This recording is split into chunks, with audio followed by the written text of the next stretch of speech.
AP deputy CM Tollywood power star Pawan Kalyan martial arts fighter. ఆయన అనేక ప్రపంచ మార్షల్ ఆర్ట్స్ను నేర్చుకున్నారు. సినిమాల్లోకి రాకముందు తమిళనాడులో దివంగత కరాటే మాస్టర్ హాన్ హుస్సేన్ వద్ద శిష్యరికం చేశారు. ఆ సమయంలోనే పవన్కు రెంచి రాజాతో పరిచయం ఏర్పడింది. దాదాపు 3.5 దశాబ్దాల తర్వాత పవన్ను రెంచి రాజా కలిశారు. పవన్ కళ్యాణ్ సోషల్ మీడియా ద్వారా స్పందించారు. తమిళనాడుకు చెందిన రెంచి రాజా గారిని 34 సంవత్సరాల సుదీర్ఘ విరామం తర్వాత తిరిగి కలుసుకోవడం ఆనందం కలిగించిందని తెలిపారు. 1990ల ప్రారంభంలో స్వర్గీయ హాన్ హుస్సేని కరాటే స్కూల్లో రెంచి రాజా తన సీనియర్గా ఉన్నారని గుర్తు చేసుకున్నారు. తాను గ్రీన్ బెల్ట్ సాధించిన సమయంలో రెంచి రాజా బ్లాక్ బెల్ట్ సాధించారని పేర్కొన్నారు.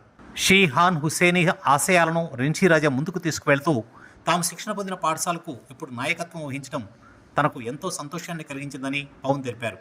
హాన్ హుస్సేనితో తమకున్న చిరకాల అనుబంధాన్ని గుర్తు చేసుకుంటూ మార్షల్ ఆర్ట్స్ పట్ల తమకున్న ఉమ్మడి అభిరుచి గురించి చర్చించుకోవడం అనేక మధుర జ్ఞాపకాలను తిరిగి తెచ్చిందని పవన్ కళ్యాణ్ వివరించారు.